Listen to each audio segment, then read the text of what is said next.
ఓం శ్రీమాత్రే నమః. Hi friends. భగవంతుణ్ణి భక్తుడు కోరాల్సింది ఏమిటి?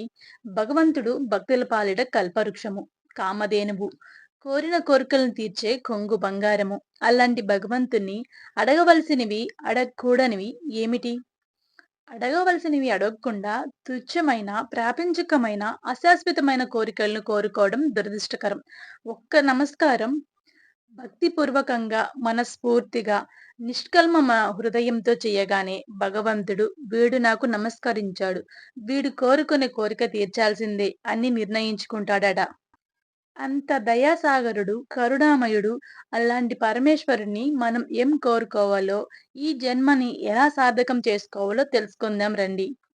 పూర్వకాలం అంటే సుమారు 100 సంవత్సరాల క్రితం, ఆ కాలంలో మానవులకు ప్రయాణ సాధనాలేమీ ఉండేవి కావు. డబ్బున్నవారు, పురుషులు గుర్రాల మీద స్వారీ చేస్తూ, మహిళలైతే గుర్రపల్ల మీద, మధ్య తరగతి వారు ఒంటెద్దు బండుల్లోనో, ఎడ్ల బండిల్లోనో ప్రయాణం చేసేవారు. సాధారణ మానవులంతా కాలినడకన వెళ్ళేవారు. ఆ రోజుల్లో తమ తమ బాధ్యతలను తీర్చుకొని కాశీ ప్రయాణం పెట్టుకునేవారు. కాశీ వెళ్తే కాటికి వెళ్ళినట్లే అనే ఒక సామెత కూడా ఉంది. కాశీ ఎళ్ళిన వారు ఇక తిరిగి రావడం ఉండదని భావన. ఎందుకంటే కాలినడకన ప్రయాణం, దూరాభారం కనుక మధ్యలో అనారోగ్యమో, దొంగల తాకిడియో, ఏదో ప్రతికూల పరిస్థితో వస్తే ఇక తిరిగి రావడం జరిగేది కాదు. అలాంటి సందర్భంలో ఒక వ్యక్తి జీవితంలో రోజు ఇంట్లో విసిగిపోయి కాలినడకన ప్రయాణం మొదలుపెట్టాడు. ఉదయాన్నే బయలుదేరి మధ్యాహ్నం వరకు ప్రయాణం సాగించాడు. తెచ్చుకున్న ఉదకం అయిపోయింది. దాహం వేస్తుంది. చుట్టుపక్కల ఎక్కడా బావి కనిపించలేదు. ఎండ వేడి ఎక్కువగా ఉంది. అతడికి ఆ సమయంలో అతడి అదృష్టమని ఒక పెద్ద వృక్షం దట్టమైన కొమ్మలతో కనిపించింది. హాయిగా దాని క్రింద విశ్రమించాడు. దాహం భరించలేక అతడు, ఇప్పుడు నాకు చల్లని పానీయం లభిస్తే ఎంత బాగుంటుంది అని అనుకున్నాడు. కళ్ళు మూసుకుని ఆలోచిస్తూ కొద్ది క్షణాలయ్యాక కళ్ళు తెరిచాడు. అక్కడ తళతళలాడుతూ మెరుస్తున్న ఒక రాగి చెంబు కనిపించింది. వెంటనే దాని మూత తీసి చూడగా స్వచ్ఛమైన చల్లని నీరు నిండుగా దాంట్లో ఉంది. హాయిగా తాగాడు. ముఖ ప్రక్షాళన చేసుకొని సేద తీరాడు. దాహం తీరి అలసట తీరాక అప్పుడు గుర్తుకు వచ్చింది ఆకలి దంచేస్తున్నట్లు. చెట్టు నీడలోనే కళ్ళు మూసుకొని హాయిగా విశ్రాంతి తీసుకున్నాడు కొద్దిసేపు.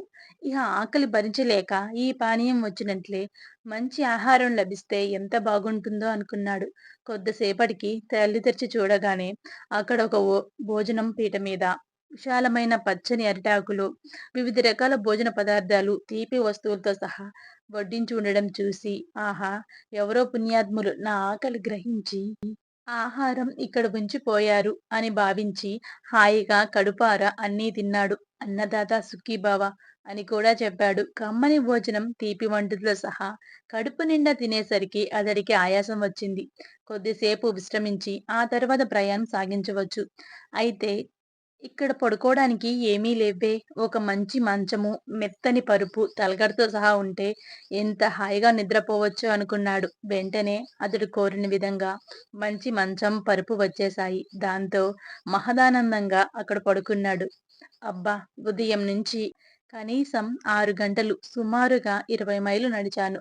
కాళ్ళు పీకుతున్నాయి. ఎవరైనా వచ్చి నా భార్య పిసికినట్లు కాళ్ళు ఒత్తితే ఎంత బాగుండునో కదా! హాయిగా నిద్రించి కాళ్ళు నొప్పులు పోగొట్టుకోవచ్చు అనుకున్నాడు. వెంటనే అక్కడ ఒక మహిళ వచ్చి కాళ్ళ వైపు కూర్చుని కాళ్ళు మెల్లగా ఒత్తసాగింది. కళ్ళు తెరిచి చూసి, ఇదేంటి నా భార్య ఇక్కడికెలా వచ్చింది? ఇదేమీ బ్రహ్మరాక్షసి కాదు కదా! నా గొంతు నిలిమి చంపేయదు కదా అనుకున్నాడు.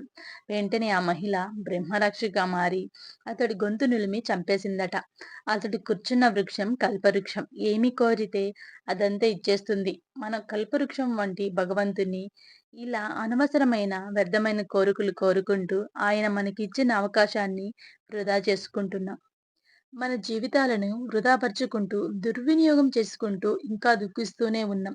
దుఃఖాన్ని బాపే దైవం మన ముందున్న ఆయన్ని ఏమి కోరాలో మనకి తెలియడం లేదు. దీనికి ఒక ఉదాహరణ చెప్తాను.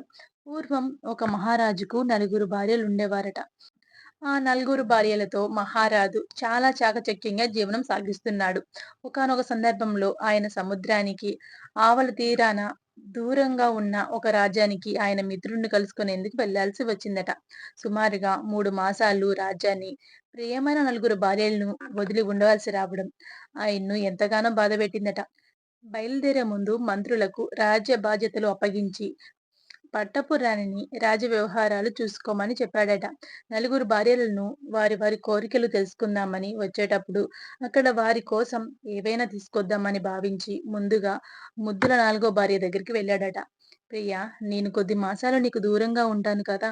నీకు ఆ దేశం నుంచి ఏమి కావాలో చెప్పు. నీవు కోరినవి తెస్తాను అన్నాడట. దానికామె మహారాజా, అక్కడ ఏమేమి కొత్త వస్తువులు లభిస్తాయి అని అడిగిందట. దానికి మహారాజు, అక్కడ బంగారం గనులుంటాయని విన్నాను. బంగారు నగలు బాగా దొరకవచ్చు అన్నాడట. వెంటనే ఆ నాలుగవ భార్య, అయితే ప్రభు, నాకు 7 వారాల నగలు కొత్త రకాలు నాణ్యమైనవి కొత్త ముద్రికలతో చేసుకుని తీసుకురండి అని చెప్పిందట. మహారాజు సరే అని తన రెండవ భార్య దగ్గరికి వెళ్ళాడట.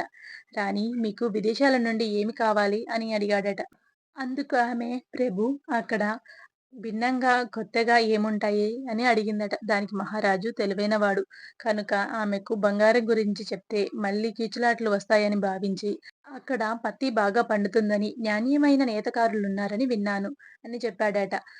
అప్పుడు ఆమె, ప్రభు, నాకు వింత వింత రంగుల మెత్తని నాణ్యమైన చీరలు తెండి. మన రాజ్యంలో ఎవ్వరూ అటువంటివి చూసి కూడా ఉండకూడదు అని కోరిందట. మహారాజు అలాగే రాణి అని చెప్పి ముచ్చటైన మూడో భార్య దగ్గరికి వెళ్ళాడట. ఆమెను ఏమి కావాలి అని అడిగాడట. దానికి ఆమె మనసులో, నేను ముసల్దాన్నైపోతున్నానని, నాకు ఛాయ తగ్గుతుంది. అందుకే రాజుగారు సరిగ్గా నా దగ్గరికి రావట్లేదు.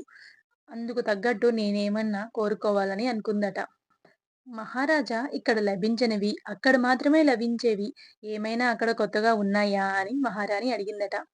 అందుకు తెలివైన రాజు మొదట చెప్పిన ఇద్దరు భార్యలకు చెప్పినవి కాకుండా ఆ దేశంలో చక్కని అరణ్యాలున్నాయని, అక్కడ మంచి సువాసన భరితమైన వనమూలికలు లభిస్తాయని, అందాన్ని పెంచేవి, శరీర పటిత్వాన్ని తగ్గించకుండా ఉండేవి ఉన్నాయని ఉన్నాయి రాణి అని చెప్పాడట. వెంటనే రెండో భార్య, ప్రభు, అయితే నాకు అలాంటి మంచి మూలికలు శరీర పటిత్వాన్ని తగ్గించకుండా అందాన్ని పెంచేవి, సువాసన భరితమైనవి దండిగా తీసుకురండి అని చెప్పిందట. దానికి అంగీకరించి మహారాజు, అలాగే రాణి, తప్పకుండా తెస్తాను అని చెప్పి మొదటి భార్య దగ్గరికి వెళ్ళాడంట. పట్టపురాణి అయిన మొదటి భార్యను, విదేశాల నుంచి నీకేం కావాలి? 3 మాసాలు రాజ్యాన్ని మిమ్మల్ని వదిలి వెళ్తున్నాను కదా! మీరేది కావాలన్నా ఇంత కష్టమైనా సరే తెప్పిస్తాను అని చెప్పాడట మహారాజు. మీరే నా సర్వస్వమని భావిస్తున్నాను. అది మీకు తెలుసు కదా! మీరు సుఖంగా, ఆరోగ్యంగా, క్షేమంగా రండి. నాకదే చాలు. మరే కోరికలు నాకు లేవు. మీరు శుభంగా తిరిగి రావడమే నా కోరిక అని చెప్పిందట మహారాణి. మహారాజు సరేనని ప్రయాణమయ్యాడట. 3 మాసాలు గడిచిపోయాయి. రాణులంతా వారు వారు కోరిన వస్తువులను మహారాజు ఎప్పుడు తీసుకువస్తాడా అని చాలా ఆత్రుతతో ఎదురు చూస్తున్నారు. ఒక శుభగడియన మహారాజు రాజ్యానికి వచ్చారు. ముందుగా ఆయన ఒక అందమైన అలంకరణ పెట్టెని తన నాలుగవ భార్యకు పంపించాడు. ఆమె దాన్ని తెరిచి చూసుకుంది. మహా అద్భుతమైన 7 వారాల నగలు కళ్ళు మిరుమిట్లు గొలుపుతున్నాయి. అవన్నీ తీసుకుని ఒక్క వారం నగలు అలంకరించుకొని అద్దం ముందు నించుని తన అందాన్ని, అవి లభించిన తన అదృష్టాన్ని తానే పొగుడుకుంటూ, చూసుకుంటూ ముచ్చటపడి మురిసిపోయింది. మహారాజు ఒక అందమైన పెద్ద పెట్టెను మూడవ రాణి అంతఃపురానికి పంపారు. అది చూడగానే ఆమె మహదానందంతో మురిసిపోయి తెరిచి చూసి దానిలోని మహా నాణ్యమైన, అందమైన రంగురంగుల చీరలను, వాటి అంచులను, సొంపులను చూసి క్షణానికొకటి మార్చుకుంటూ మురిసిపోసాగింది. ఇంకా మూడవ భార్యకు నలుగురు కూర్చునేంత పెద్ద గంపెను పంపారు. అది చూడగానే ఆమె మనసు ఆహ్లాదంతో నిండిపోయి పొంగిపోయింది. దాన్ని విప్పి చూసి ఆనందంతో చిందులేసింది. దానిలోని వనమూలికలు, సుగంధ మూలికలు ఆమె అంతఃపురాన్ని సుగంధభరితం చేశాయి. ఆమె మరింత సంతోషంతో అవన్నీ ఎలా ఎలా వాడాలో లభించి ఉన్న తాటాకు పత్రాలు పరిశీలిస్తూ ఒక్కొక్కటి వాడుతూ తన శరీరంలో వచ్చే మార్పులను అద్దంలో చూసుకుంటూ ఎంతో ఆనందాన్ని పొందసాగింది. మహారాజు పట్టపురాణి అంతఃపురానికి వెళ్లి హాయిగా ఆమె చేసే సేవలను ఆనందంగా అనుభవిస్తూ సుఖించసాగాడు. కొద్ది నెలలు గడిచాయి. మహారాజు తన అంతఃపురానికేసి రావడం లేదని మిగతా ముగ్గురు రాణులు గమనించి పట్టపురాణి మందిరానికి ఒక రోజున కలిసికట్టుగా ముగ్గురు వచ్చారు. ఏమమ్మా, మహారాజు మాకు భర్తే. నీవు ఇలా ఆయన్ని నీ అంతఃపురంలోనే కట్టుపడేసుకోవడం సిగ్గుచేటు అంటూ తగులాడసాగారు. దానికి మహారాజు చిరునవ్వుతో, ప్రియ రాణులారా, ఆగండి ఆగండి. మీరు కోరినవి మీకిచ్చాను. ఆమె కోరినది ఆమెకిచ్చాను. దానిలో ఆమె తప్పేమీ లేదు. మీరు అనవసరంగా ఆమెను దూషించడం భావ్యం కాదు అన్నాడట. దానికి ఆ ముగ్గురు రాణులు, మహారాజా, ఏంటి ఆమె కోరింది, మేము కోరింది అని ప్రశ్నించారట. దానికి ఆ మహారాజు, రాణుల్లారా, మీరు ముగ్గురు నగలు, చీరలు, మూలికలు కోరారు. ఆమె నన్నే కోరింది. నేను సురక్షితంగా, ఆరోగ్యంగా తిరిగి రావాలని కోరుకున్నది. ఆమె కోరినట్లే నేను ఆమె మందిరానికి వచ్చాను. మీరు కోరుకున్నవి మీకు పంపాను. ఆమె కోరిక ప్రకారం నేను ఆమె చెంత ఉన్నాను. దీనిలో ఆమె తప్పేముంది అన్నాడట. దానికి ముగ్గురు రాణులు తమ తప్పు తెలుసుకొని తలలు దించుకున్నారంట. ఇదండి మనం చేసే తప్పు. కోరరానివన్నీ కోరతాం. అసలు కోరవలసిన భగవత్ సన్నిధిని మాత్రం కోరుకోము. అందుకే ఆయన కామధేనువులా కోరినవన్నీ ఇస్తూనే ఉన్నాడు. మనం కోరుతూనే ఉన్నాము. ఏం కోరుతున్నాం? కల్పవృక్షాన్ని, కాఫీ పొడి కోరుతున్నాం.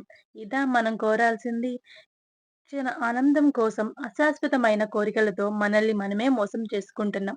మన మనసునే మనం తెలుసుకోలేకపోతున్నాం. జీవన సాఫల్యం మాత్రం మిగిలిపోతూనే ఉంది. జన్మ రాహిత్యం మాత్రం మనం కోరడం లేదు. కోరడం లేదు గనక ఆయన ఇవ్వడం లేదు. ఇకనైనా అటువైపు మనసును మళ్ళిద్దామా?